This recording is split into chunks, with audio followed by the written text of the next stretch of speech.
first session, I'm going to give you the demo. What are the course content that we're going to discuss? And the very first thing what I will do is like today, how to create a free tier account in the GCP. That is what is the agenda today. And first, I will also tell you what is the course content that we are going to discuss in our session. Okay, so all the things related to the course content, and after that I will tell you how to create a free tier account in the GCP. First, let us understand what is a Google Cloud Platform, guys. Okay,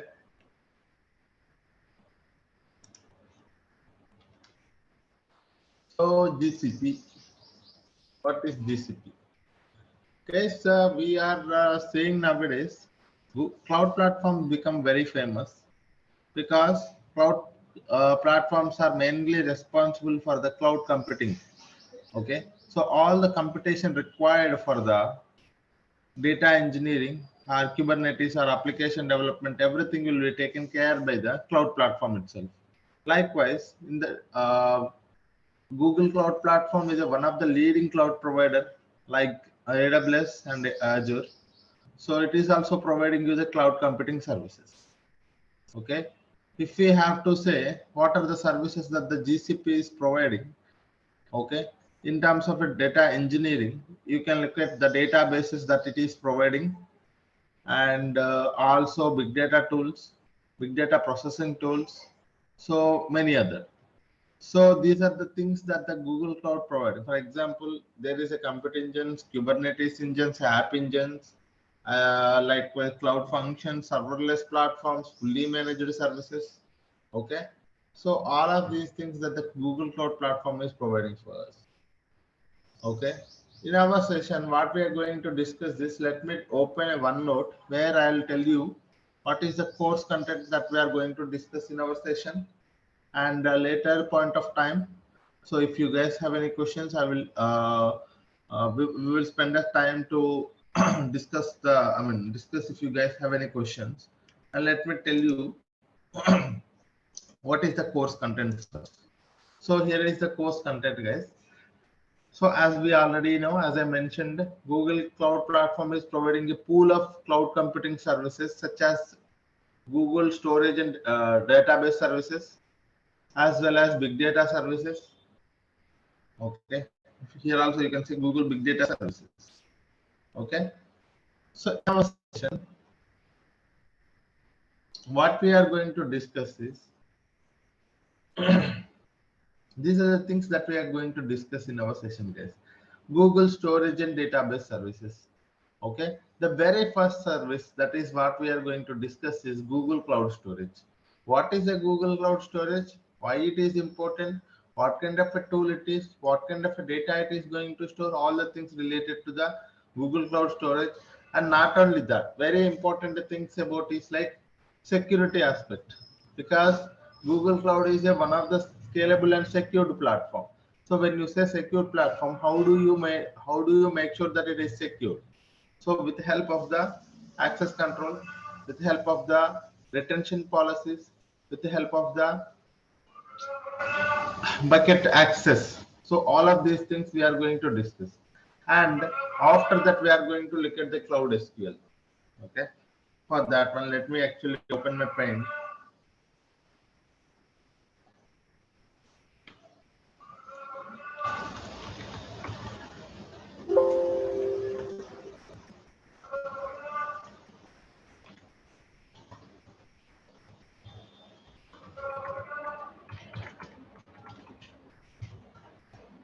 Database services.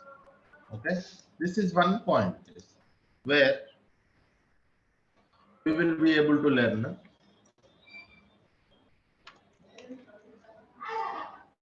storage and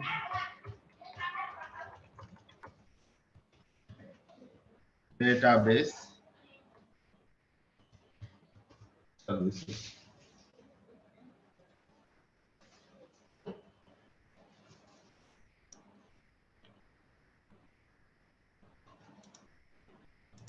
Okay, in this one, we are going to first see Google Cloud Storage. Yes, Google Cloud Storage is acting as a data lake in the GCP. So we are going to learn all the concepts related to the GCP. So it is acting as a data lake. So we will learn what is a data lake, why it is a Google Cloud Storage is having a considered as a data lake here, how much amount of data we can store in the Google Cloud Storage, all of those things we will see. Okay, and we will see practically how to create a bucket and how to upload objects and how to work with the Google Cloud Storage with from the Cloud Shell or Linux commands. So all of those things we will see, guys. And one more thing. So this is a storage perspective. What about the database perspective? So for the RDBMS solutions, RDBMS, we have Cloud SQL and Cloud Spanner, guys.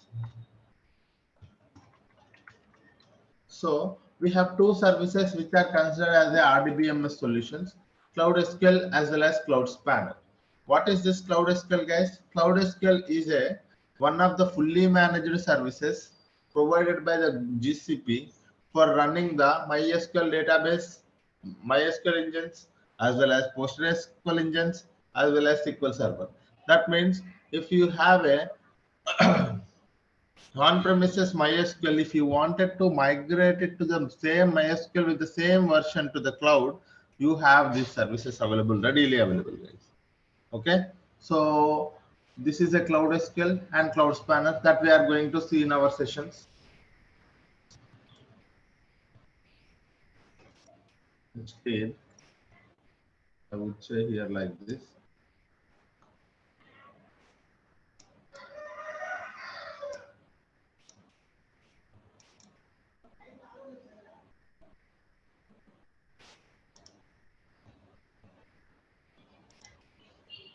Storage services.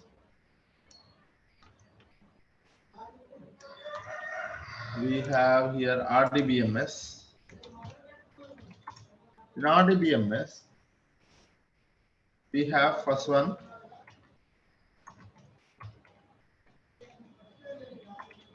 Cloud SQL, second one is Cloud Spanner. Okay, these are the two services comes under RDBMS. What about a NoSQL databases, guys? If you ask me, so in a NoSQL databases, we have a big table.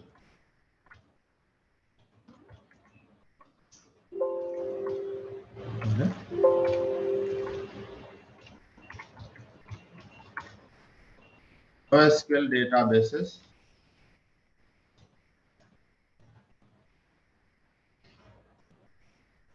So we have big table, and we have one more thing called data store. Okay, so these are the two databases acting as a NoSQL databases in the GCP. One is big table, one more is data store, guys. Okay, so these are all storage and database services.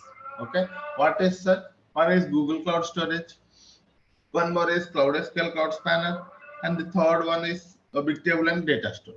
So these are the Google Cloud Storage and database services. Okay. So what about the other big data tools that we are learning, sir? If you ask me, the big data tools that we are learning here is because we do get the data from a multiple data sources, right? We do get the data from multiple data sources. Once the data from a multiple data sources we have, we are going to first send it to the storage layer or a data lake or a staging layer. Once we have the data in the staging layer, we wanted to send the data to where, guys? We wanted to send the data to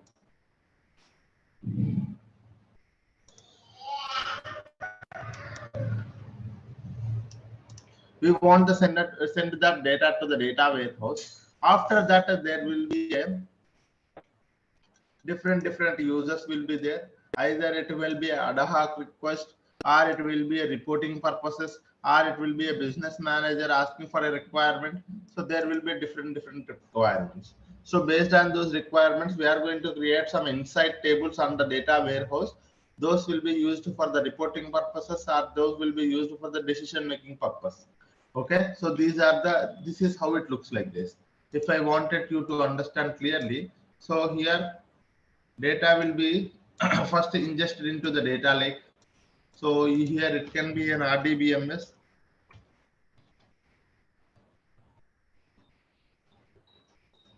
It can be a web server on an application. It can be a web server or an application, guys. Or it can be a, a CSV file from an application or IoT data from an IoT application.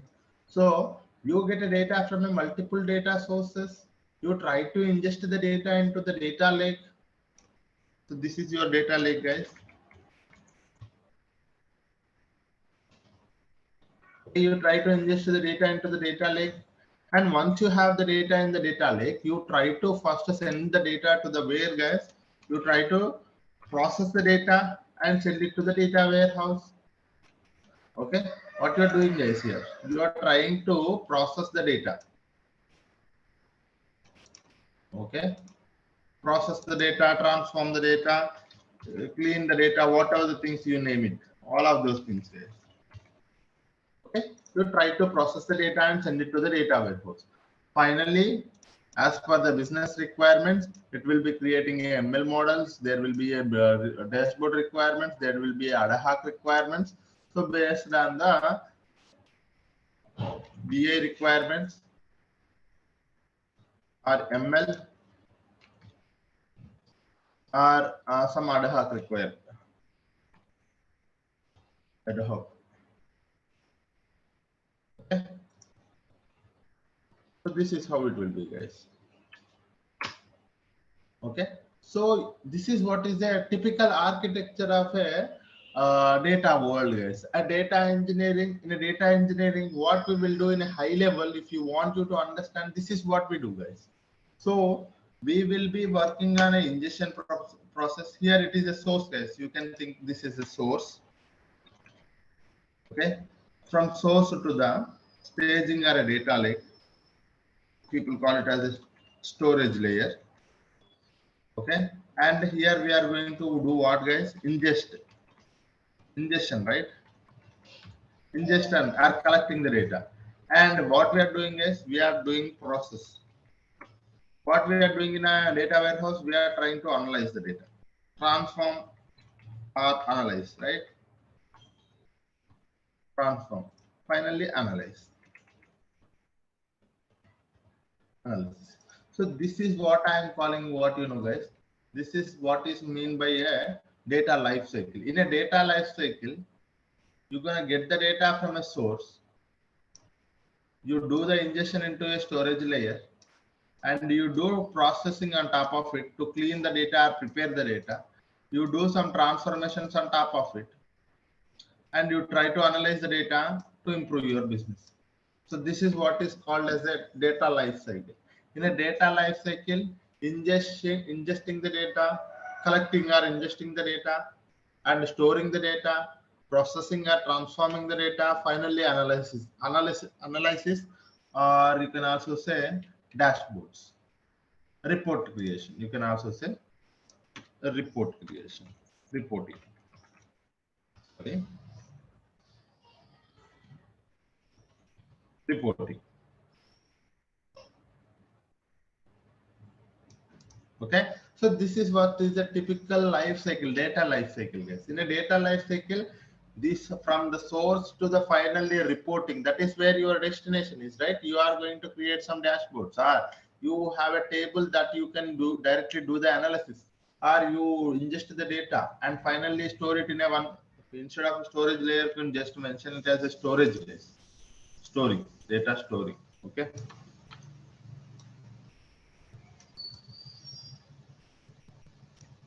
Okay, this is what it is, a typical architecture. In this one, what you are doing, you are having a data sources from here, and you are ingesting into the data lake, and from the data lake to the data warehouse. Finally, you will be having a different requests.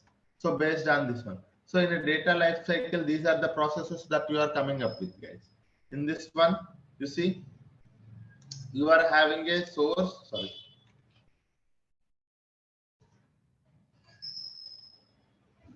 You are having a source, ingesting, storing, processing, as well as transforming the data. So this is what is a typical architecture. It will be real. This architecture is very helpful for you to understand the data engineering, guys. But here, what are the RDBMS? So, okay, sir, this is a data engineering life cycle. But you tell me what are the RDBMS technologies that we are going to learn in our sessions? If you ask me that question, okay. So here I have mentioned here RDBMS, Cloud SQL and Cloud Spanner. Sometimes it can be a non-RDBMS as well, nothing but a NoSQL databases as well. That can be a big table or a data store. Okay. Sir, for ingestion purpose, what are the tools that we are using, sir? There are plenty of the tools for the ingestion purpose. People are using the PubSub, people are using the Kafka connector. We are going to learn the PubSub, guys. Okay. What about the data lake, sir? As a data lake, we are learning the Google Cloud Storage, guys. Okay. What is the data lake, sir? In GCP, we are learning the Google Cloud Storage that is acting as a data lake. Okay. And after that, we wanted to do some processing on top of it, right? This is also very important step, guys. This is not the very simple step. Processing. What are the processing tools that we are going to learn in our session? If you ask me, I wanted to mention those points here. Okay. Data processing services. Data processing services, that first thing we are going to learn is data proc for Hadoop and Spark environment. Data flow for Apache Beam with Apache Beam programming model. Data fusion for creating a data pipelines without writing any code. One more is Cloud Composer, nothing but Airflow environment. Managed Airflow instance, guys. For creating a DAGs. It is a workflow orchestration tool where you create a DAGs with the help of the Python coding, guys. Very important tool. Okay. You're going to look at the PubSub. And so these are the data processing systems that you are going to learn in our session, guys. Okay. So this is what I call as a data processing tool. Data processing tools in GCP. Okay. So if you wanted to process the data, okay, you can use these many tools. According to your requirements, sir, if I wanted to work with the data, if I wanted to work with the Hadoop environment and Spark environment, then you go for the data proc. If you wanted to work with a serverless platform and Apache Beam programming model, then you go for the data flow. You don't wanted to create a data pipe. You wanted to create a data pipeline, but you don't wanted to write any code. You wanted to create a pipeline and do the transformations without writing any code. That's where you have to go for the data fusion, guys. And one more thing, you have a plenty of workflows with you, and you wanted to manage all the workflows, schedule them, manage them, and even if something goes wrong, also if you wanted to take care of the fixing the problems, issues, you can look at the logs. So all of those things, if you wanted to have, you can go to the Cloud Composer. That is the Airflow Manager instance where you will be able to have plenty of options available. You can schedule the pipelines, you can monitor the pipelines, you can create the DAX, you can do anything in there. And one more thing is a PubSub is an big data ingestion tool where you will be able to streaming data ingestion tool where you will be able to create a topic and subscription for each and every application where you wanted to get the data. So a message will be pushed to the topic, and via subscription data will be reached to the final application. So this is what is the data processing tools, guys. Okay. And after that, okay, after that, not only this one, sir. For example, in your company, you wanted to do some kind of a triggering. For example, think that in your data warehouse, you have created a one table, and that table is having a lot of problems. Okay, if problems are more than one, you wanted to get an email alert. Okay, what do you wanted to do, sir? If a problem has, if the issues are more than one, you wanted to get an email alert. Okay, that is one thing. And one more requirement is like you are creating a data bucket in the Google Cloud Storage, and there will be a file uploaded. As soon as the file is uploaded to the data lake, you wanted to send it to the data warehouse by doing some transformations. Okay, so that is where one more you wanted to trigger an event. So if you wanted to do some kind of event based things, in the GCP, you have a cloud functions readily available, guys. It is a serverless platform. You can go for event-based things. That is also we are learning, guys. Cloud functions, very important tool. This is also okay. The cloud functions also we are learning. And if you wanted to manage the user and access, identity and access management, user and project management. If you wanted to manage your project and user access, that's where you have a very bigger tool. It will be available in all the cloud platforms. That is IAM, guys, very important. In IAM, what is a user, what is a user account, what is a service, what is a service account, and what is the role, what is the permission, everything, each and everything, because this will be very helpful for those who wanted to manage the access. Because as a 3 years, 4 years experience, guys, or more than that, we need to understand at least who should be having access to what. Okay, who should be having access to what, and what kind of actions he can do it in that particular service. Unnecessarily we don't want it to provide access to anyone, right? So that is where we will be taking care of all the user access as well as the project management with help of the IAM. IAM is a very authorization tool, I would say. Authorization tool in the GCP. Not only in the GCP, it will be available in the AWS as well as Azure as well. Okay, identity access management, guys, that is also we are learning. So you will be able to see here data lake, cloud spanner, cloud SQL, cloud spanner, bigtable, data proc, data flow, data fusion, cloud composer, pubsub, cloud functions, and user and access management with the help of the IAM. So these are all the tools that we are going to learn in a very detailed manner. Okay, data processing is here. And I sorry guys, I actually forgot a very important tool, that is BigQuery. That is our data warehouse, right? That is also comes, actually that is not a data processing tool, that is a data warehouse tool. It is a BigQuery.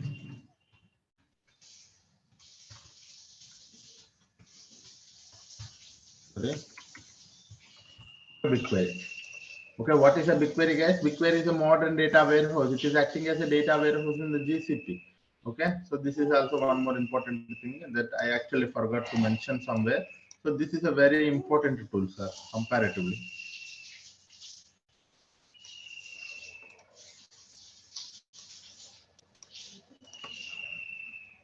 Okay, so this is all about the data warehouse, and if you wanted to connect it to the data warehouse and do some BI activities, we have a data studio and data looker, but we are not just focusing on those data visualization part, but at the end of the session, how people are connecting it to the data warehouse and doing some dashboards on top of our data, how and how it will be helpful for them. So we will see for those things, but it is not too much deeper, guys. This course is only responsible.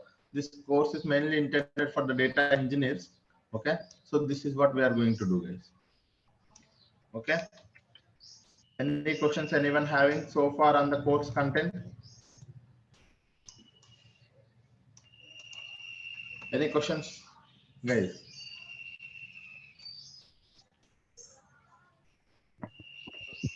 Yeah, hi Saidhul, good morning. Yeah, good morning everyone. Yeah, So in this course content, did you cover all kind of like a AD authentication, like Active Directory part is or not? so that is comes under IAM. Yes. Okay. Yes. And cloud functions. Okay. Yes, So it's a kind of like a developer tool. it's a data engineering. Which Okay. one you are asking? Cloud functions is a developer tool. Yeah, no. I'm asking. Basically I'm a .NET developer. So can I Okay, consume those services to how my of course. intention is to create service with authenticated Sure. authorized service, and I can consume that service through .NET. That yeah, you can learn a lot of things here. Yes. Yeah. Thank you. Yes. How much frequently you'll be using SQL?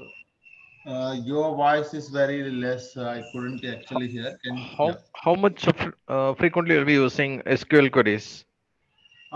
Yeah, frequency of SQL queries. So I would like you to understand that SQL and Python becomes very famous here in the data engineering. If you wanted to see Cloud SQL, Cloud Spanner SQL, BigQuery SQL, and even if I go to a data proc, and if I wanted to work with the PySpark, I'd be using the Python plus SQL plus Spark.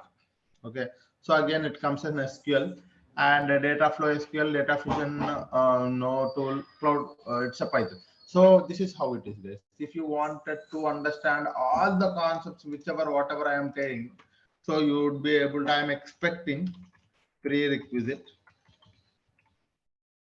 for the course is a basic or at least a basic knowledge on, medium knowledge on SQL and little bit of Python. Little bit, at least what is the data type. Okay, all the data types, if you learn it in the Python, that is enough. Okay, but SQL, I would expect a medium knowledge, guys. Okay, so it is, SQL is very important. And as a data engineer, if you wanted to grow, SQL is very much important, and you should be able to understand all the concepts. For example, what are those concepts are? All the data types, was actually how to create a table, how to delete and update table. Those things are DDL commands and DML commands, and aggregations. Okay, so basic, I would say. So the concepts that you can focus on the SQL and Python, I would like to explain here, guys, so that if you are familiar with these concepts, you are well and good. Okay, in SQL. Okay, so all DDL and DML. So these are the basic things. I know you have to just to focus on how to create a table, how to delete a table, how to truncate a table, how to update a table, these things. Okay, and after that I would expect you to have a aggregate, learn about aggregate things, aggregate functions. Okay, and one more thing is ranking functions, and the fourth thing is we have table. So there is a temp table, common table expressions, and there is also one more concept, so focus on that as well. Temp table, common table. In a temp table, there is a local temp table, global temp table, and the common table expressions. So these things, CTE. And the fifth thing, I forgot one more thing. Yes, mainly, guys. So join. Okay. Unions, group by, order by. Okay, group by, order by. I think this is it. If you are just are coming up, if you are focusing on these things, that is enough. In aggregate function, min, max, count, all of those things, ranking, row number, a dense rank, a rank function, all of those things, and a temp table and CTE joins. You will be at least inner join, left join, right join. That is enough. Unions, union and union all, group by, order by. I think this is enough, I believe, for the SQL, guys. Okay, if I remember anything, I will tell you. For the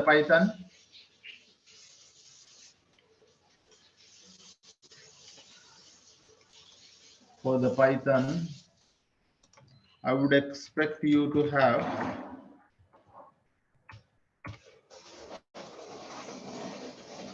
first thing, data types, guys. All the data types and differences. Very important thing. It actually takes a lot of time to understand these data types. And okay, then a very next thing is like aggregate functions. How do you do it in the aggregate function? Okay, if you get a time, look at the map and reduce. And if you still get a time, just focus on pandas framework. In a pandas, look at the data frame concept, how to create a data frame concept. That's it. Okay, if you are just focusing on these things, that is enough, I believe. Okay, all the data types, aggregate functions, map and reduce, pandas, data frame concept, if you get it. Okay, but minimum, the basic thing I would expect is this thing, all the data types and their differences. Because if I say list, you should understand what is a list. If I say tuple, if I say a dictionary, if I use some other data type, you should be in a position to understand what is an array. You should not confuse, right? You should not you should not be able to, you should be able to understand each and every term that I'm using in the Python. So that is what I want you to understand. Okay, so these are the concepts that I would expect from you guys. These are very simple concepts. If you sit for this is for 2 days, this is for 1 day, you'll be able to understand all of these concepts. That's it. And development perspective, what we are going to learn in our session, if you ask me. So these are the prerequisite, right? Sir, what I will be expecting, what kind of a development knowledge that I'm expecting from this course, if you ask me, you can expect, I would directly mention here itself, you can expect SQL development knowledge, and one more is PySpark development. Okay, these are the two things that we are focusing on. Okay, so sometimes we are also using the Python, so Python also you can do. Okay, so this is what it is. So I will also tell you how you can actually go for the Java also. So that is also fine. Sometimes one of the code or two of the codes I will also include the Java, but that is more for you to understand. Okay, this code, the code will also be there in the Java. But the thing is like our main focus is on SQL and Python for the data engineering, guys, because it will be really helpful for you if you wanted to grow your career in a data scientist level or a machine learning mode. Because as a data engineer, if you work for the next 2-3 years, you will be able to easily enter into the data scientist roles, or you can also go for the machine learning roles, because it is actually one another linked, guys. Okay, so this is what is a prerequisite that I would expect from you guys. Okay, this is the thing that I would if you wanted to, sir, what are the concepts that I have to go for before coming to attending these sessions? What are the sessions? What are the things that I have to recapitulate? If you ask me, these are the things you recapitulate, guys. Okay, go for recap. And we will be learning SQL development, Python, PySpark, all of these things. No worries, because SQL will be used in most places. Python will also be used in most places. Okay, so that is one more thing. And we will also be looking at different formats, guys, CSV, Parquet, and big data formats. So I will also be telling you what are the difference between the big data formats. So because in the interviews, some people are asking me if you are working on a big data development, so did you work on the Parquet, and what is the main advantage of using the Parquet? Those kind of things also we will discuss in our sessions. That is not a problem. And I think that is enough, guys. If I missed any questions, okay, I think roles offered after this course. Like once I have completed this course, what are the roles I am eligible? If you ask me, you can go for the data engineering roles. You can go for the Google Cloud Platform and GCP engineer, GCP data engineer, as well as big data developer, PySpark development. You can able to work in the PySpark, because we are not just working in only one area, guys, right? So you can see each and every tool itself, it is a one project, guys. So data project will be there, data flow, data fusion, composer. So these are all roles itself. Okay, so some data engineer working on a data proc, some data engineer working on a BigQuery, some data engineer working data fusion, some data engineer solely working on creating a data. So this is how it will be. And some people working on RDBMS data migration projects. Okay, data lake projects. So these are all things are related to the data projects only, guys. And after this, all the concepts are covered. Okay, during our course also we are going to cover many projects. So few projects are covered. I mean, once for example, if I am talking about a data proc, while I am doing the data proc, I will be able to cover the project as well. So what are how many projects that we are covering? If you ask me, guys, we are going to cover almost 4 to 5 projects, real-time projects. And one more thing is like these are real-time projects you can able to put in your resume. That is one point. And one more thing I want you to understand is like, okay, so whenever we talk about a one service, I would go to the Google Cloud Platform and I will try to explain all the things about that service theoretically and practically, and I will implement a solution there itself. So what you have to do is like you take some time in the day, and you have to practice the same thing so that you will be able to understand, because practice gives you a lot of knowledge, guys. Understanding everything seems very simple. Okay, while I'm explaining, everything seems very simple, but after 2 days, 3 days, if you don't practice the thing, you wouldn't be able to understand the concept after 2 or 3 days. Okay, I want everyone to put at least spare 2 hours every day, 1 hour for the class, 1 hour for the practice session. Okay, so that is what you have to do, guys. And this course actually takes 40 to 45 hours, guys. More than 40 hours. Okay, more than 40 hours it will take. Okay, we will be having a daily Monday to Friday, 1 hour session. Okay, this is one more thing, and recordings will be shared to your emails. You will get a recording, guys. And one more thing is like what I actually forgot. Course duration, course content, daily 1 hour session. I think this is it, guys. Okay. Okay, this is one thing. And someone is asking me, if you guys have any questions, you can ask, guys. Floration, do speak, please. Hi, sir. Good morning. Yeah. Yeah. So the thing is that I am a VMware guy. Come from last 8 years, I'm working in VMware. So this platform is completely new to me. So is that a good decision to go for that this course? Yeah, it will be really helpful for you guys for going to this course. It will really helpful for you. And because why I'm saying is like a data engineering is a foundational course. And one more thing, in our course, I will be starting from very basic to the advanced. I cover sometimes what is a data. I mean, because when we talk about a relational databases, I would talk about what is the data, what are the classification of the data, what is meant by structured, unstructured, semi-structured data. And one more thing is like what are the types of databases available, DBMS, RDBMS, and NoSQL databases. So from starting very basic to the advanced level where we will be able to automate the data pipelines. Automation, until the automation, we will be covering every aspect. So this course will be really helpful for you if you wanted to build your career in the data engineering. Data engineering is not simple, guys. One more thing I want you to understand, very trending technology, very trending. As data keeps on grows, data engineering will be a very trending and hot job for getting a lot of opportunities. First thing, because data keep on grows, data engineer will be in a trending job.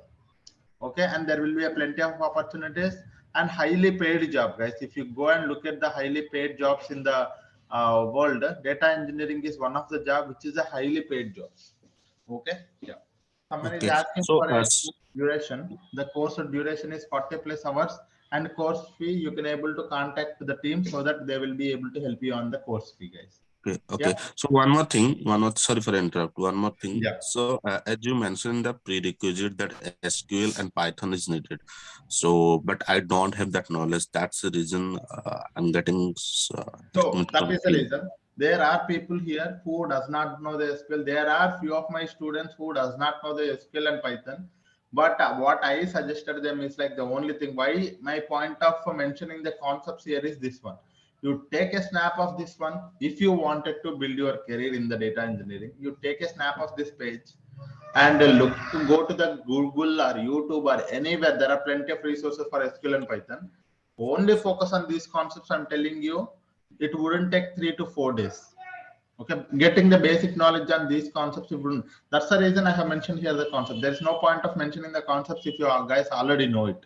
So there are few people who does not know the SQL, who does not know the Python, but still they wanted to enter into the data engineering world. So that is why I have mentioned here the SQL concepts and Python concepts. You take a snap of it and keep it with you. And we will be going to the deeper concepts. It takes 1 week or 1.5 weeks when we enter into the deeper concepts, main concepts. Meanwhile, for this next 5, 6, 7 or 1 week plus 10 days, you will be able to focus on these concepts and get a knowledge on it. Okay. Okay. Yeah. Thank you. Yeah. MySQL or MS SQL will be Both are using. same. All are same. Both are same. No worries. Yeah. Okay.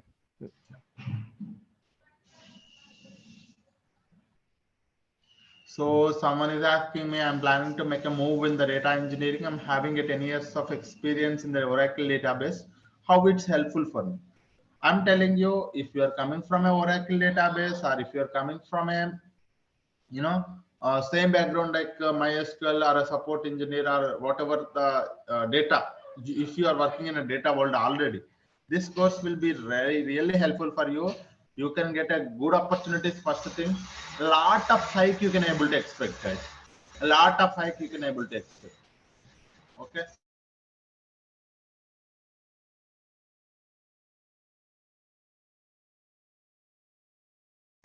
Okay, so you can expect a good opportunities, and you, if you wanted to be in a trending job, this role really help you. You worked on my Oracle DB. It is kind of a very good job, but you wouldn't be able to get a high XR. You wouldn't be able to get a laptop opportunities if you wanted to try it out. But data engineering is a very trending job. After 10 years, you wanted to again switch a job. It is again very trending. So it will be there for next 10 to 15 years. Data engineering in a very good position, guys. But this is one thing. And what is the course fee, and who can help us to let us know? So for the course fee, guys, you can actually go for, okay, um,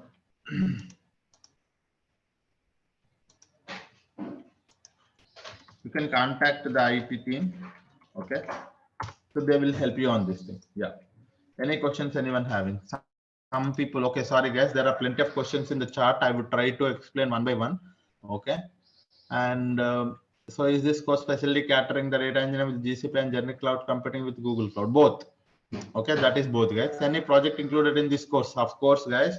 Don't worry about the project. Real time when I started my working, and still I am working in the projects. So those projects are I have created as a data engineering project here. Even with the triggering and cloud functions also I have created how actually the cloud functions will be used in the projects, how a BigQuery will be used in the projects. So those are real time things. You need not to worry about it. How long this course is helpful for you? Sorry, might have missed as you just joined. And this course will be a 40 to 45 hours, close to 2 months, guys. You can think of this course takes close to 2 months.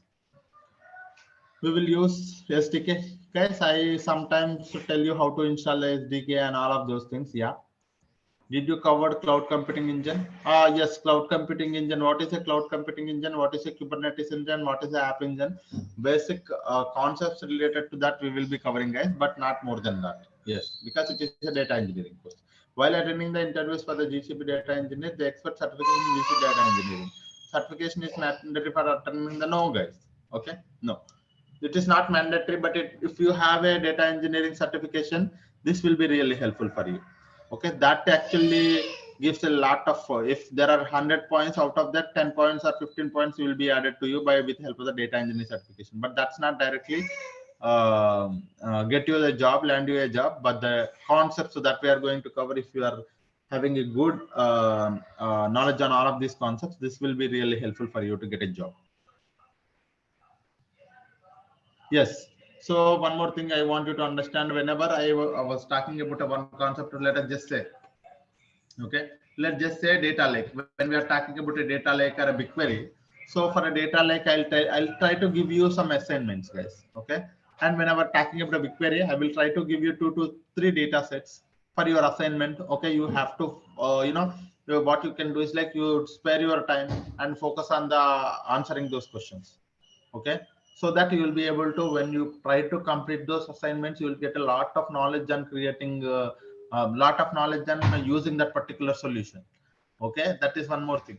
And the data engineering is not all about the development, it is also about architecture, guys. So you have to focus on, it's not that I should use the BigQuery in a very good way. It's not like that. You should understand that how the BigQuery is, how we can use the BigQuery for a very efficient manner, and how BigQuery helps in a GCP, and how it is different from the other cloud tools and other on-prem tools like Hive as well as Redshift and Synapse.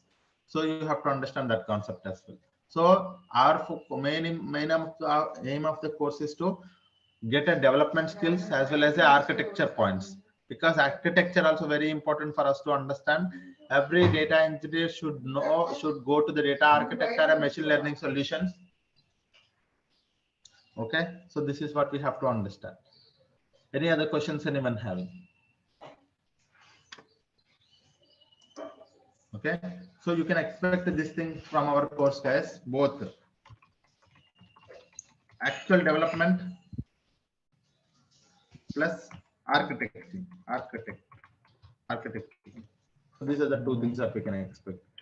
And I have mentioned here the all the course details on the chart, guys. You can also go through it. Okay. So time of the timings, I actually forgot to mention the timings, guys. The timings are same timings, guys. 7:30 to 8:30 a.m. Okay, same timings every day. Okay, so these are the timings. Yes. Yeah. Any questions anyone having?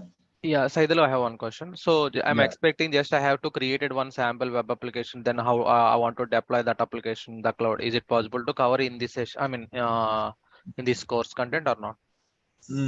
Actually, for the deploying the pipelines and deploying the things that we are going to discuss, but application, because we are not an application developer, so that thing is not covered. Okay, thank you. But creating a data pipelines, deploying those data pipelines, because that is where we are focusing on as a data engineer. Yeah. Okay, thank you. Yes. Yeah. Someone is asking a batch time that I have mentioned here, guys. On premises to the cloud, yes. Data migration on premises to the cloud that we are covering. Yeah. Any other questions, guys? Anyone?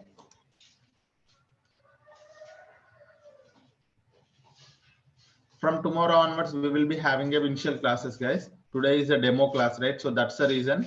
Yesterday's we had a workshop. Today we are having a demo class, first demo. So in the first demo, I'm telling all the things that we are going to cover in our session. Tomorrow, I am going to start with the Google Cloud Storage. So before that, I want you to understand how to create a free tier account. Okay. So I would tell you tomorrow itself. Okay. It wouldn't take more than 5 minutes or 10 minutes. Okay. Tomorrow I will tell you how to create an account. And this is an course content and everything, guys. If you guys have any questions, you can ask me. Otherwise, if you have time, I will tell you how to create a free tier account today itself. Yeah.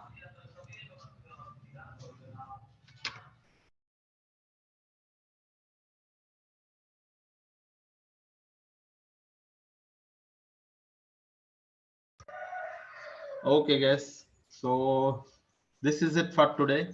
So hope I have given you a good understanding of what are the services that we are going to cover in our sessions, and hope you got some idea about a data engineering and a prerequisites, as well as what kind of things that we have to focus on before entering into the data engineering, and what kind of learnings that we can expect out of this course. Okay.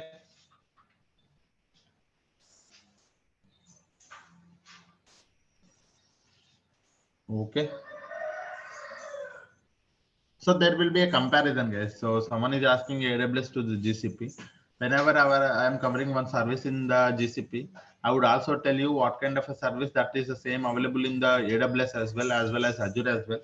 So you will be able to have some knowledge on topic names of each and everything. But the only thing you have to understand, one thing is like, if you learn two cloud tool, that means you are learning all other cloud tools. The only thing is like you do not know the proper terminology. That's it. Okay, so if you are learning one tool, that means one cloud tool means you are learning other clouds as well. Okay, so don't think that if I learn what could be a thing, that if I go to the company, if they're asking me to work on AWS, it's the same thing. You need not worry about it. The technology is same. The only thing is like a platform is different. That's it. Okay, any GCP support job roles. So all these things, development plus support plus big data developer plus admin plus, this course will be for all of the things, guys, because we are covering the IAM for the admins. We are covering the if you are wanted to go for a support, you need to know the services first. So you should know the development plus support. This course is for the development. If someone wanted to go for a data engineer, a developer, or a support developer, support engineer, or admin. So this course will be helpful for all of you guys. Yeah.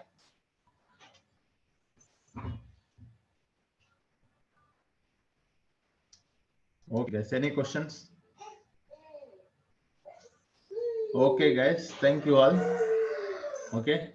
So it's almost 8:30. So I'll be here for next 2 minutes. If you guys have any questions, you can ask me.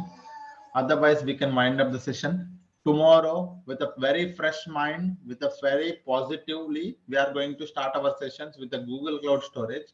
So come up with a very fresh brain, sir, so that you will be able to learn and explore a lot of things in the GCP. This is not just a topic that we are going to explore. We are going to enhance, what I would say, we are going to, acknowledge the development, how the Google Cloud platform has designed all of these tools, how these tools are going to helpful in our day-to-day activities. And one more thing is like these technologies are very good, and we will be able to work with any kind of data. So from tomorrow onwards, we are going to learn a lot of new things. Okay. Keep your brain open for learning all of these things. Come up with a very fresh brain so that we will be able to see a very new and trending technologies. Okay, guys. Yeah. Thank you all. Thank you. Yeah. Thank you. Thank you, guys. Thank you. Have a great day. Thank you. Will you be sharing today's recording? Yes, you will get a mail for today's recording, guys. Don't worry on that. Yeah. Yeah. Thank you all. Have a great day.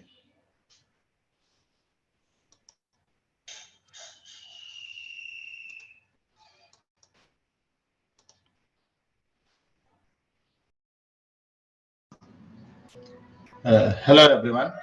Good morning. Welcome to the session today. Hope you guys are doing good. So, yesterday we had discussed what is the course content and everything. Recording in progress. Right? From today onwards, we're going to discuss the very first topic, that is in a GCP, we have a GCP database landscape and big data landscape. So one by one, we are going to start with. So in a first half, I'm going to explain few concepts related to the databases, that is our Google Cloud Storage. And after that, we're going to start with at the second of our session, I will tell you how to create a free tier account in the GCP, so that you'll be able to create a free tier account. After that, you'll be able to practice what are the sessions that we are having in. So let me start with the session today. So in the GCP database landscape, this is the agenda, guys. Okay. We are going to explain all the GCP databases landscape and the differences between the RDBMS as well as NoSQL databases. And in this one, we're going to look at the CloudSQL, Cloud Spanner, and Bigtable. Okay, so these are the things. So first, we're gonna see in data lake modernization in the GCP. If you wanted to have a data lake in the GCP, how we can have it? So which tool can be acting as a data lake in the GCP? Let us see one by one, right? So yes, we already know what is a data lake, guys. A data lake is a centralized repository to store the data. Okay, a centralized repository to store or retrieve the data as per the business requirement, right? So what kind of a data we can store, guys? You can see here. We can store structured data, semi-structured data, unstructured data. We can store either if it is a batch data or streaming data. It should be able to stand for SQL, ML, and searching. We can able to store on-prem data, cloud data, and data. So it is a scalable and secured platform to store the data, retrieve the data for further analysis or processing purpose. So this is what is a data lake, right? We have seen what is a data lake. Let me try to tell you what is a data lake from my notes. This is my notes, guys. Where is that?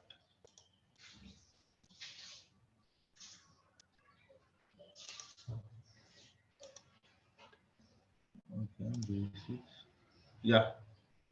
So this is what it is, a data lake. I hope you guys can see my screen clearly.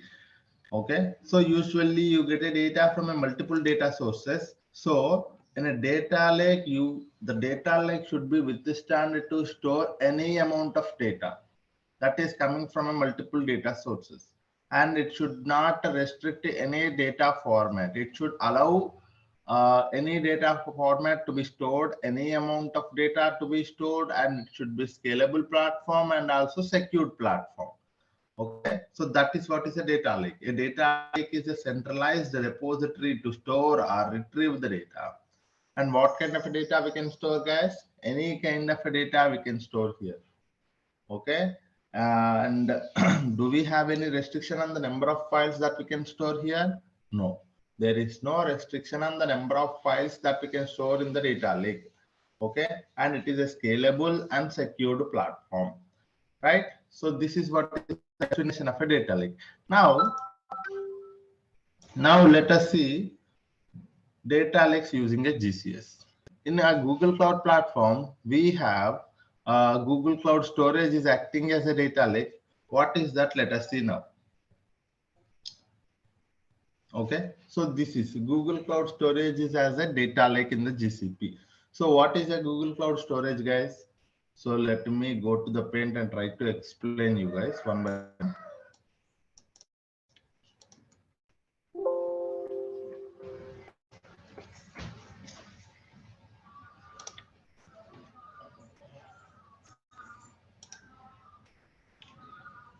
So from today, from the very first topic that we are going to see is Google Cloud Storage.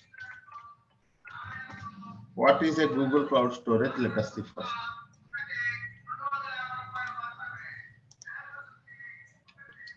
Okay, so Google Cloud Storage is one of the fully managed services in the GCP. What is this one, sir? One of the fully managed services in the GCP. What do you mean by that, sir? What is mean by fully managed service? Sir, I want you to understand what is mean by fully managed. For very first thing, I will try to tell you. Sir, if you go to any cloud platform, okay, if you go to any cloud platform, the services in the cloud platform are categorized into two things. One is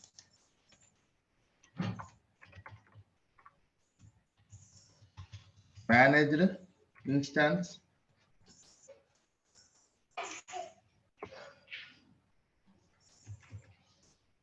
okay, not managed, virtual machine.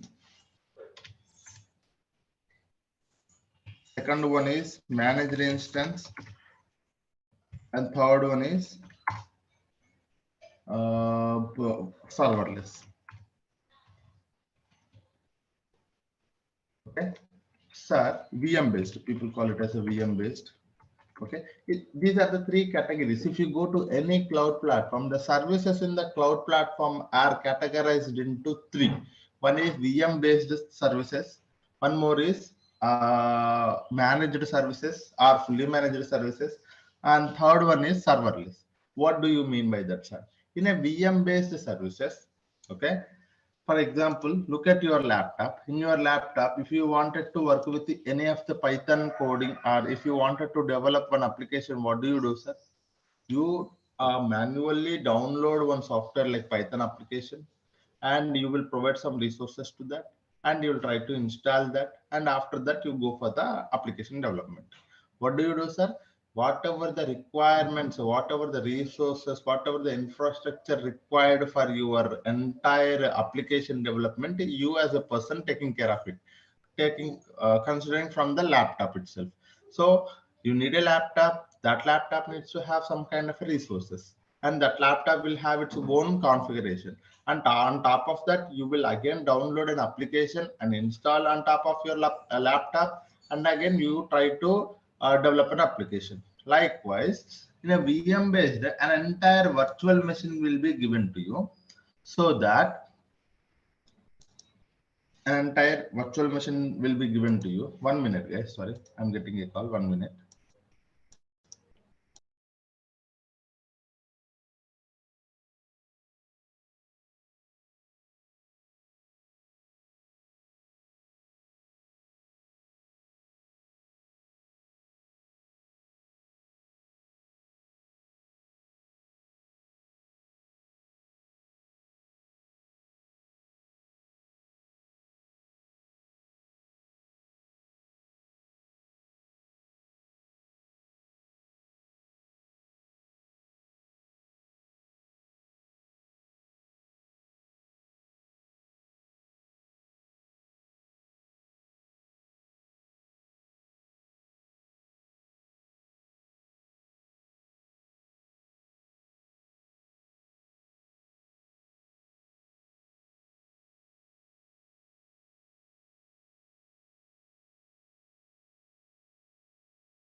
Sorry guys, I back now.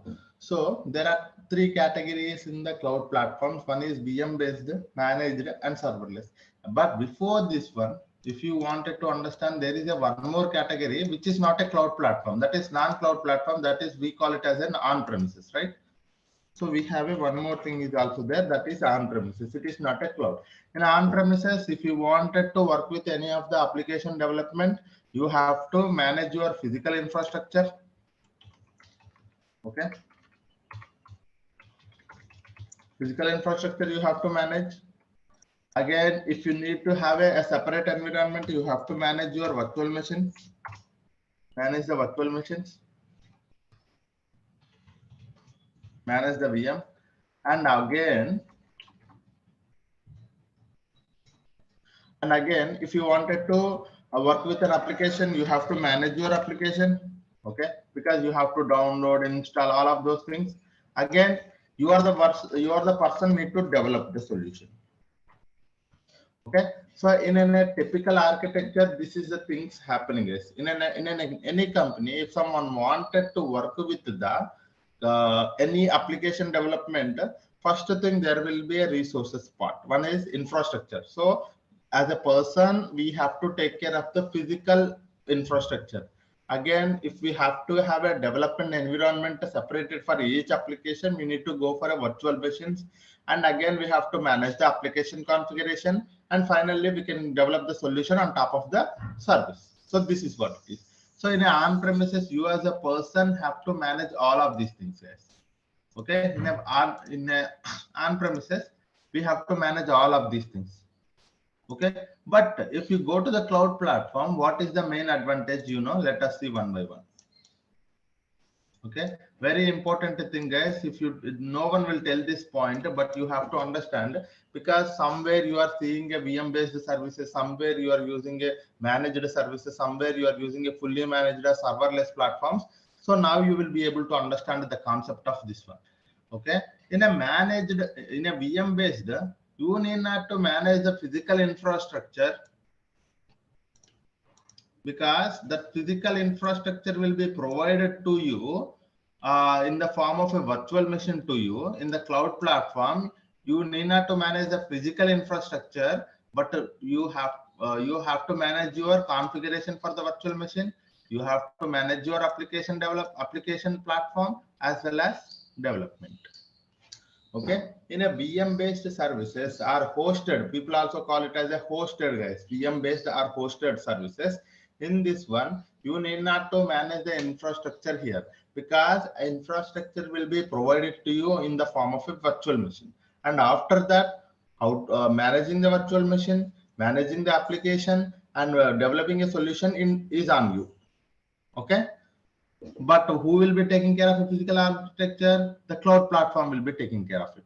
And if you go to the second category, that is managed services, the physical infrastructure will be taken care by the cloud platform, and managing the virtual machines also taken care by the virtual platform, and only the application and development will be taken care by you. Managing the application, managing the developing a solution will be based on you. Okay, you have to manage it, you have to take care of it. Okay, and if you go to the serverless platforms, the name itself it is saying, you need not to worry about a physical infrastructure, you need not to worry about a virtual machines, you need not to worry about a platform. Managing application, nothing but managing the platform, guys. Okay, you need not to worry about a platform, you can directly go for the development. Okay, this is what the cloud platforms are doing a best thing for us. Okay, because they are taking care of a lot of burden from us. If you go to the virtual machine based, an entire virtual machine will be provided to you. When they have given a virtual machine to you, all the configuration will be given to you, guys. If you need this much of, if you need 500 GB, 1 TB, 10 TB, 100 TB of storage, networking properties, as well as the RAM, if you need to have a lot of CPU, you can select it. Okay, so a highly robust virtual machine, you can select it. If you go to your laptop is a small machine which will be having only small configuration. But if you wanted to have a very heavy machine with a large properties, you can select it. Okay, that properties will be that management of the virtual physical infrastructure will be taken care by the cloud platform. How, sir? We already seeing some data centers, right? Google have its Google data center, Amazon having its Amazon, and that's where they are managing the physical infrastructure and managing the virtual machine, managing the application, and developing an application will be on you when you go to the VM based services. If you go to the managed services, physical infrastructure as well as managing the virtual machine will be taken care by them. Only the application and its development will be upon you. Okay. And if you go to the serverless, only the development part you are talking about. Because we will see in our upcoming classes what is a fully managed, what is a serverless. So if you go to the VM managed, you can look at the compute engines. Okay, compute engines are there. Kubernetes engines are there. GCA, GKE. So these are all comes under VM based services. Guys.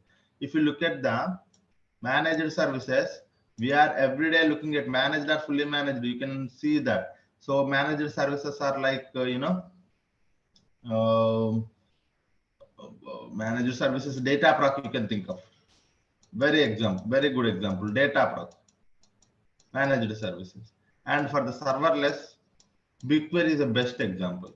Dataflow is one more example. So you need to categorize the services in such a way that it will be very helpful for you to understand it. Because in a company, if a client asks you whether what kind of because we are looking for a serverless platform, you should be in a position to understand what is the serverless platform. If they are looking for a semi-serverless platform or a managed services, you should be in a position because serverless platforms provide you a lot of benefit when you are when you talk about a cost.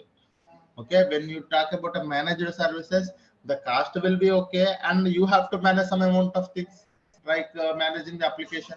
So there is some burden on you managing the application. So you have to take care. Your team has to take care about managing the application. But when you go to the serverless, your team need not to worry about application management because you can directly go for the development. All other things like physical infrastructure, managing the virtual machine, managing the application will be taken care by the cloud platform itself. If I talk about a GCP, the same thing. Okay, we have a cloud platform. When I say a cloud platform, we have a GCP is there, we have AWS is there, we have Azure is there. It is common for all of these things, sir. It is not only this concept is similar, this concept is same for all of it. Is in general concept. Okay, now you got it. What is a VM based, what is a managed, what is a serverless. Now, if I go to Google Cloud Storage, it is managed or fully managed. Fully managed is also called as a serverless, sir, sometimes. Okay. If you go to the Google Cloud Storage is a fully managed service. Okay, what is that, sir? It is a fully managed service. What does that mean? It is all the infrastructure required for the, okay, all the, you can also say it is actually a managed service or fully managed. Actually, I can't. This one. Okay, so a managed service. When I say a managed service, all the infrastructure, physical infrastructure, as well as the virtual machines will be taken care by the GCP. Okay, what are the rest, guys? You have to create your own application. Okay, when I say application, how the Google Cloud Storage operates, you have to understand. Then only you will be able to understand what is meant by fully managed service. Because I know that Google Cloud Storage is operates with help of the bucket and files. You have to, when I say a fully managed service, all the physical infrastructure and virtual machine will be taken care by the GCP, and bucket configuration you have to provide. What is meant by that? You have to provide the bucket configuration. When you provide the bucket configuration, a bucket will be created for you. Okay, and after that you can upload files, you can go for the development. When I say development for the GCP is creating a file or uploading a file, uploading a lot of files, creating many buckets, so like that. Okay, what is meant by fully managed? All the resources as well as infrastructure will be taken care by the GCP itself. So for that point, I have explained all the things, guys, because this terminology will come all the time. So that's the reason I have told, I have explained here. Now,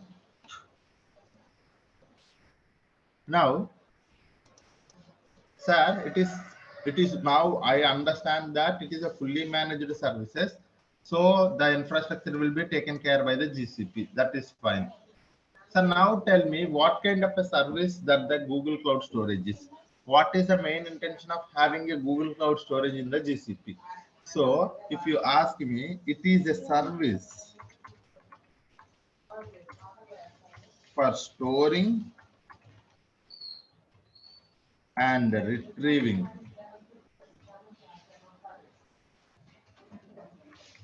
the data. Okay. So what kind of a service it is, sir? If you ask me, it is a service for storing and retrieving the data. Sir, what kind of a data I can store here? Sir, what format data I can store here? Sir, how many files I can store here?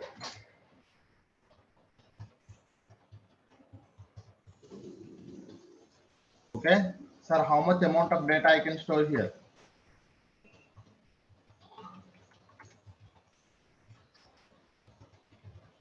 Okay. So, sir, it is a fully managed service. It is a service, I would say it is instead of that. A service for storing and retrieving the data. So when I say talking about storing and retrieving the data, how much data I can store, any amount of data, any number of files, any format data, any kind of a data, we can able to store in the GCS, guys. Okay. So this is what is the main intention. What is the purpose of a Google Cloud Storage? If you ask me, it is a storage and retrieving tool.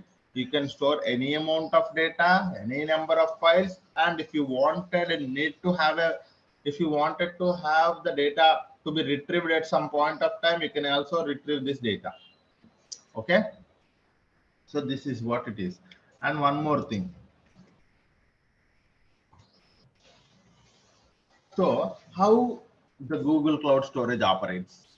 Okay, sir, it is a fully managed, that is fine, and the purpose of the service is also fine, but how it operates? Okay, how it operates? Sir, it operates via bucket and files.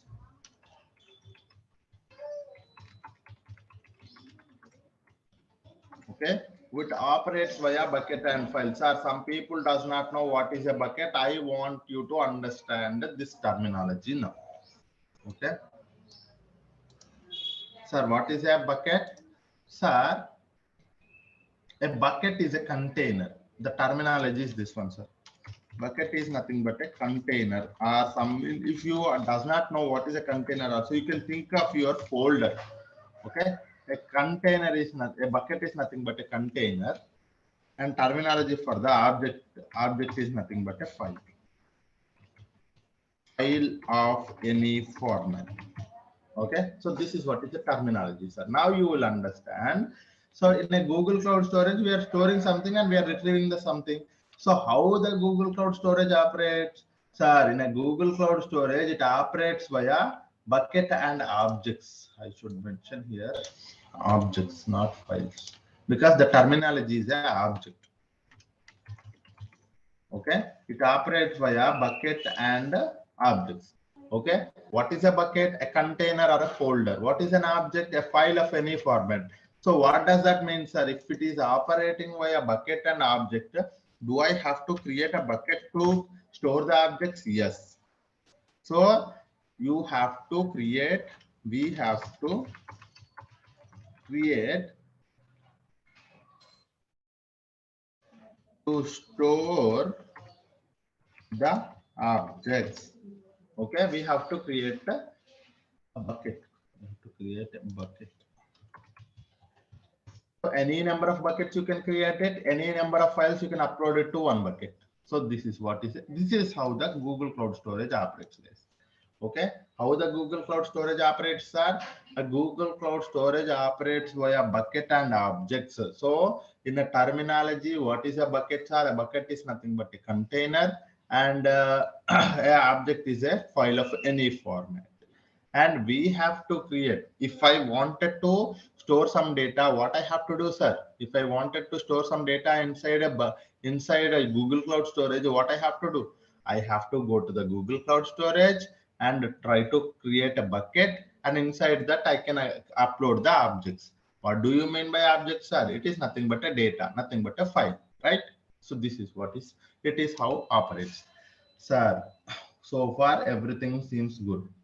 The fourth point I want you to understand that it allows, Google Cloud Storage allows worldwide storage and retrieval. Okay, that means, what does that mean, sir? I do not know. One more basic concept it is coming, sir. You have to understand, there is a concept of region, multi-region, multi-region, and one more thing is a region, multi-region, dual region. Okay, so this is what, if it is allowing a worldwide storage and retrieval, what does that mean, sir? At any location you can able to store the data, at any, from any other location you will be able to retrieve the data, but you have to select a proper region and multi-region and dual region. According to that, if you wanted to store and retrieve the data within the region, you can go for the within the region option. And if you go to the multi-region, the data will be retrieved across all the regions. And dual region means within two regions. Okay, we will see this difference. Okay, this is actually takes some time, so we will see this difference tomorrow. Okay, what is the main intention of having a regional service, regional storage and multi-regional storage and dual region storage? Because there is a difference between them, and there is an advantage also there, and there is a cost in terms of a cost also. You can look at it, guys. If I go to the region, the cost will be little lesser. When I say dual region, the cost will be little higher. If I go to a multi-region, the cost will be little more higher. And we will see that tomorrow, the main difference, why it is. So that is one thing that we will see tomorrow, guys. The fifth point is, as I told you, scalable and secured platform. What does that service, sir? It is a one more final point, sir. It is a scalable and secured platform. So we will see what is meant by secured platform. And I just want you to give you an overall heads up to the Google Cloud Storage. Now you got it. What is a Google Cloud Storage? The only thing you have to understand today is that what is a Google Cloud Storage, and what is the main purpose of having it, who will be taking care of the resources here, and how it operates, how the Google Cloud Storage operates, and what kind of a tool it is, whether it is a storage, worldwide storage or a retrieval service, and whether can we go for a secured, whether it is a secured platform and scalable platform or not. This is the only point you have to understand, guys. Tomorrow we will see how to create a bucket. Inside that, all these things, like when I say secured platform, right? So we can able to say access control, and very basic concepts we are going to see tomorrow, object versioning. What is mean by all of this terminology? We will see retention policy. Okay. Okay. And one more thing is also there, storage classes. Okay, we can also go for the storage classes. While you are creating a bucket, there is also a storage classes. So tomorrow we will see all of these things, sir. Whenever you wanted to create a bucket, so you can select a proper bucket name and a location where you wanted to. So when you wanted to create a bucket, you have to give a proper name to the bucket. Okay, you have to give a proper name to the bucket, and you have to select the location of the bucket, and you have to select the proper storage class for the bucket, and we have to select the access control, and we have to select the object versioning and retention policy. retention policy. Okay, tomorrow we will see in while we are creating a bucket, all of these concepts we will see because these are the practical concepts. Okay, so what are these? How we have to give a proper name to the bucket, because it is not directly, sir, I can give any name. Okay, it is not like that. It has to be a globally unique name. How to select a location? When I say select a location, we know that we have a region option is there, we have a dual region option is there, we have a multi-region option is also there. And storage classes, there are 4 storage classes like standard, nearline, cold and archive. Access control also we have 2 options. Access control at rate bucket level, access control at rate object level is also there. So we have to see all of these things while we are creating a bucket. Okay, today hope you got some idea about a Google Cloud Storage as well as the different varieties of the services in the cloud platforms. Okay, yeah, any questions so far on the Google Cloud platform, guys?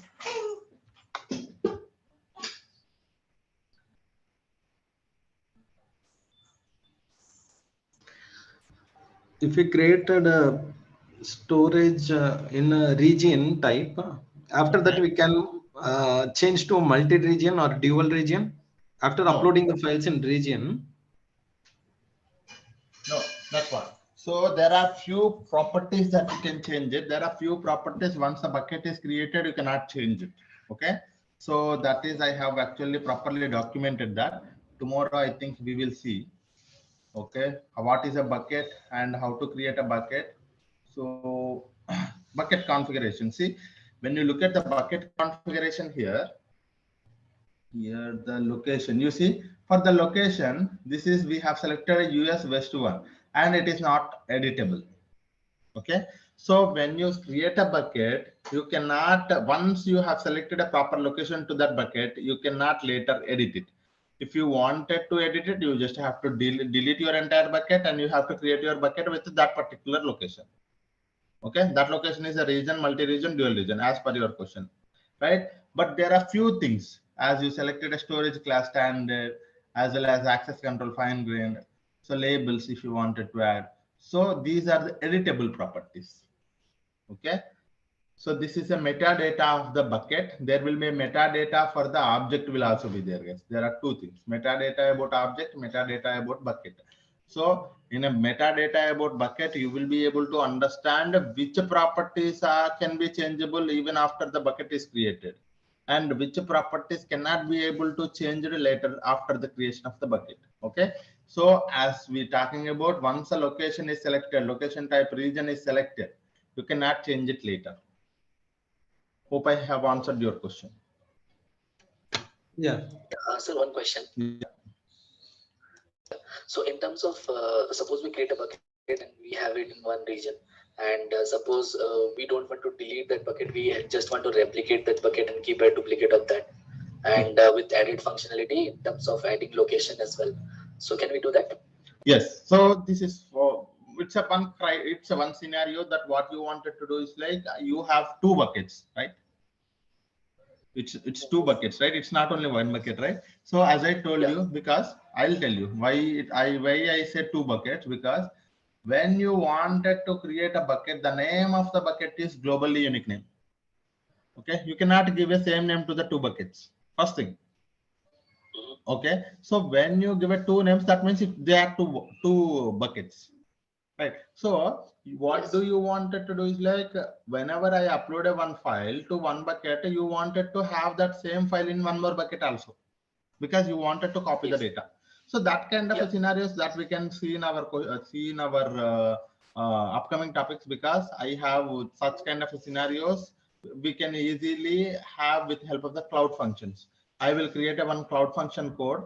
That cloud function code will be doing is like, it is a serverless platform. In the backend, what it will do, it will try to copy whatever the data that you are uploading to the one bucket, and it will copy it to the one more bucket, so that whenever you do that activity, it will be backend, it will be doing this activity as well, so that there is a copy of your data. Okay.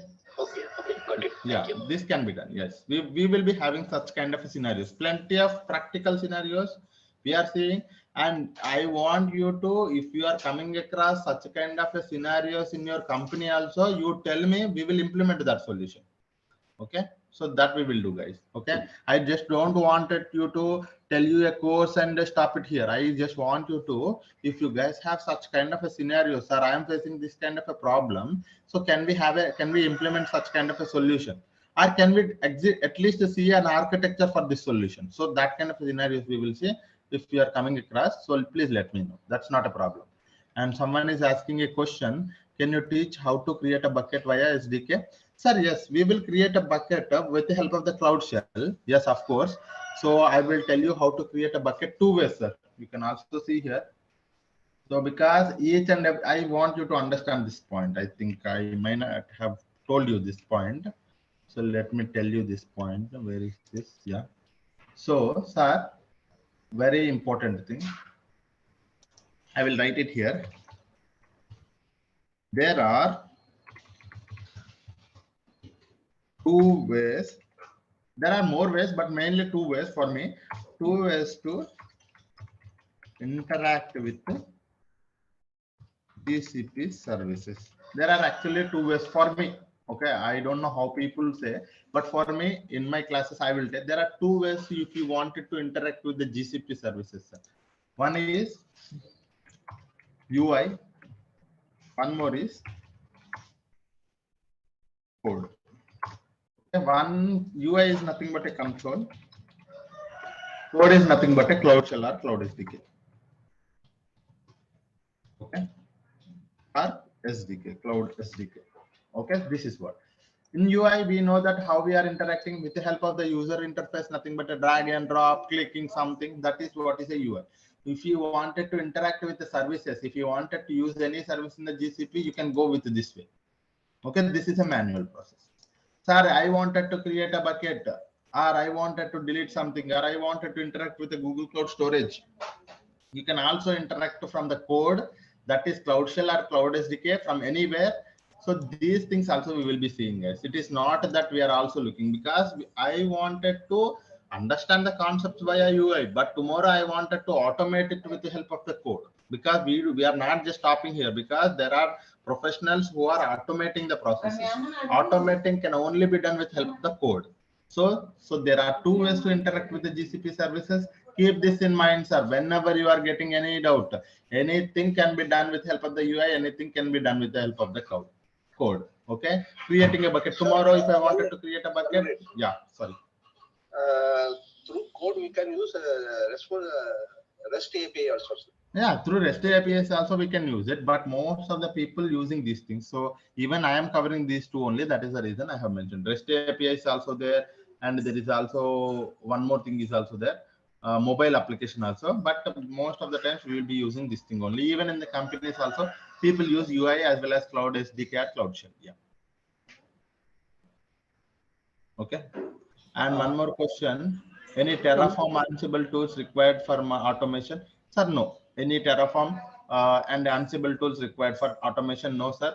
Our main intention is to have a data to be created and automated with the help of the pipeline. So that is what we are going to do. That is SQL plus Python is enough for this course. Yeah. Okay. Yeah. In real time, we will be creating the bucket, or admin team, they will create the bucket and hand over to us. No. So there are two ways. So if you go to, there are two, it depends upon your company, guys. If you go to the MNC companies, you will be having a dedicated team for the admin. So they will be doing the admin activities. Admin, I would not say admin. So there are two, admin, or you can also DevOps. Okay. They will be taking care of the resources, infra related things. They are taking care of it. Okay. But if you go to the tier 2 companies, tier 3 companies, what they do is like something like startups or some low base, I mean, not product, some basic product based companies are, you know, if you go to small scale companies, what small scale? Okay.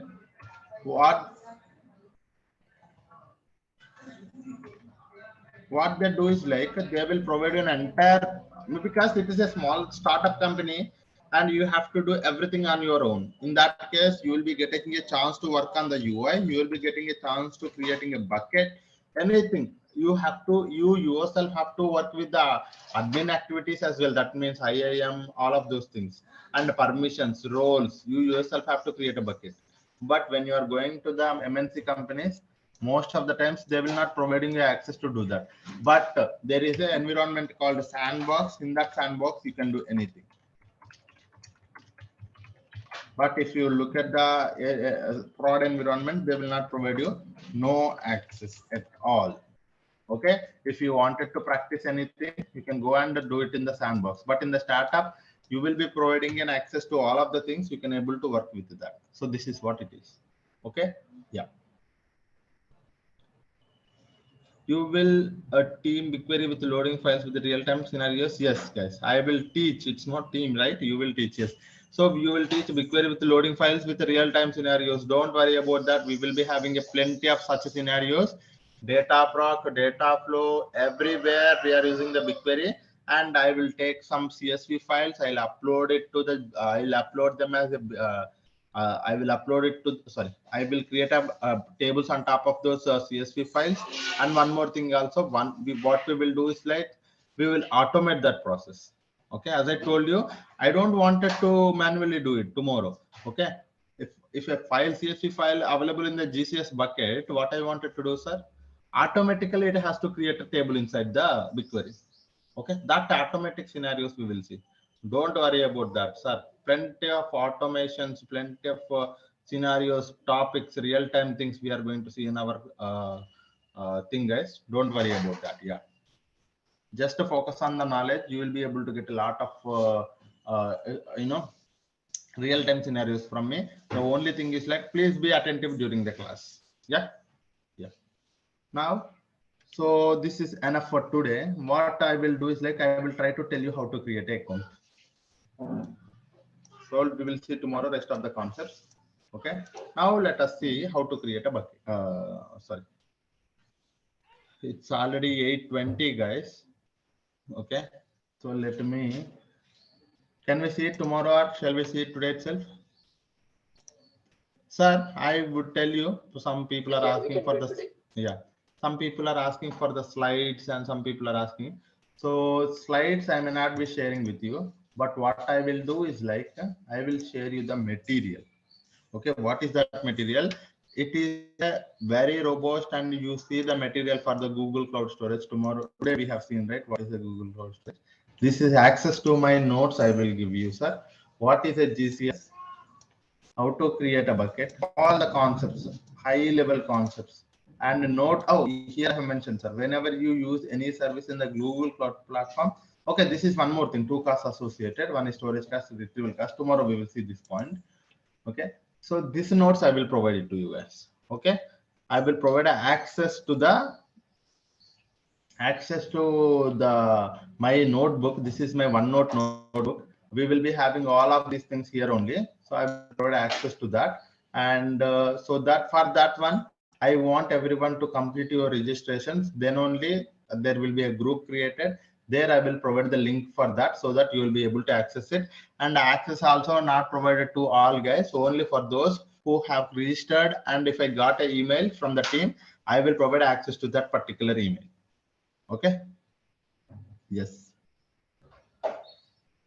Yeah. So please complete your registration tomorrow. So please remember, make me remember, sir. Tomorrow, first thing we will create a bucket. We will create an account. Okay. Later only we will see the rest of the things. Yeah.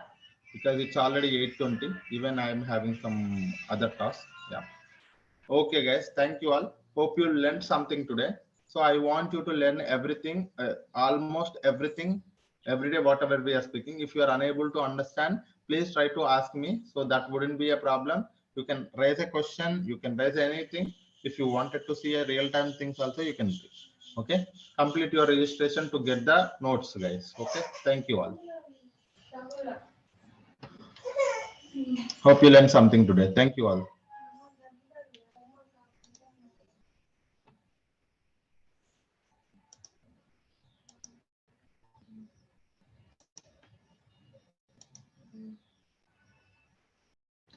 Hello guys, very good morning everyone. Hope you guys are doing good. Welcome to the session today. So let us start the session. If you remember, yesterday we had discussed about the introduction of the Google Cloud Storage, right? What is a Google Cloud Storage, guys? Google Cloud Storage is one of the fully managed service. What does that mean? One of the fully managed means fully managed is nothing but all the resources required for the managing the files as well as storing the files and retrieving will be taken care by the GCP itself. We need not to worry about that thing.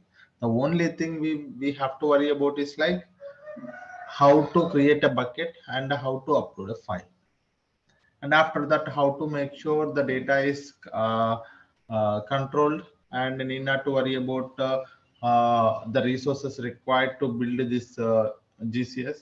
And one more thing we have to worry about, what are the storage classes we need to take care of it, and the location as well as object version. And what kind of a tool it is, guys, if you ask me, a Google Cloud Storage is a service for storing your any type of a data, any kind of a data, any number of files we can store here. And how the Google Cloud Storage operates? Google Cloud Storage operates via bucket, okay, and objects. What is a bucket, guys? A bucket is nothing but a container to store your objects. And what is your file object, guys? Object is nothing but a file. Okay, it allows worldwide storage and retrieval. It is a scalable and secured platform. So this is all about a introduction to the Google Cloud Storage. Now the question is how to create a bucket.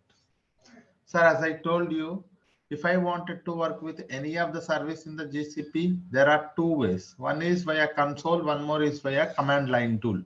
Okay, so let me open. Okay, so if I wanted to work with a interactive,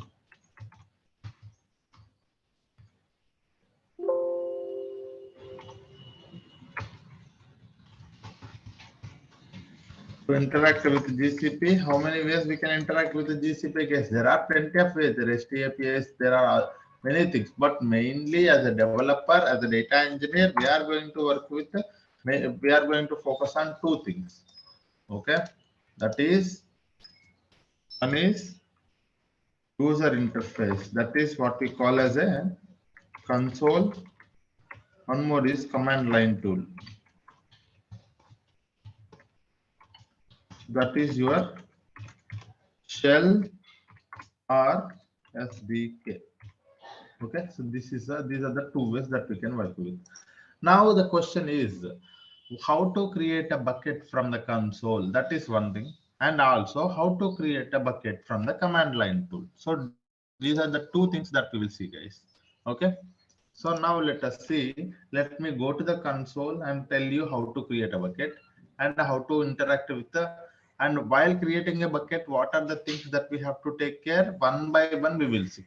And likewise, how to create a bucket from the command line tool. That means with the help of the commands, with the help of the Linux commands, how to create a bucket also we will see. Okay, all of these things one by one we will see. Okay,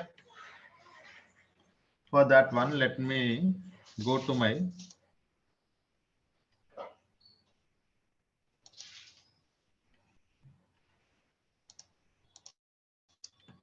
let me go to console.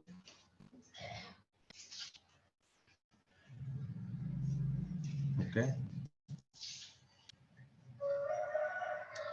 login in. I am logging into my console, guys. Google Cloud.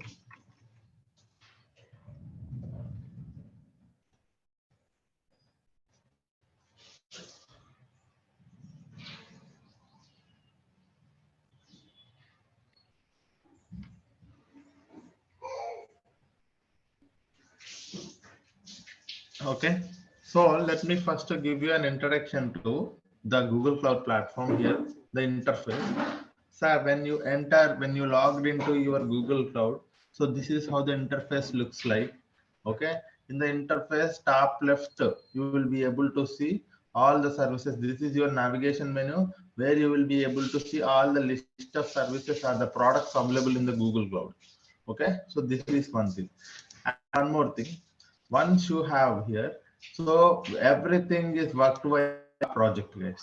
Okay, this is something that we are going to start maybe tomorrow or day after tomorrow, about what is a project and how to interact with all of these things. We will see tomorrow, guys. But for now, just understand that.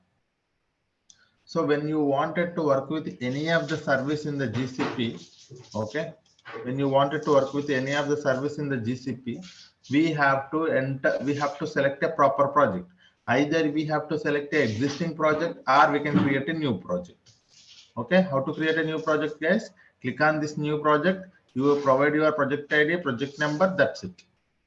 Okay, new project will be created. So each and every product in the GCP will be uh, can be tracked from the project only, and billing also enabled from the project only. If you don't select a proper project, the project you cannot be able to work with any of the resources. And one more thing, you have to enable the billing only, otherwise you can able to unable to work with the GCP services. And while you are working with any of the service, there will be a API, you have to enable the API. All these things are linked to a project only, because all the tracking of the billing will be done from the projects. Okay, so this is one thing, guys.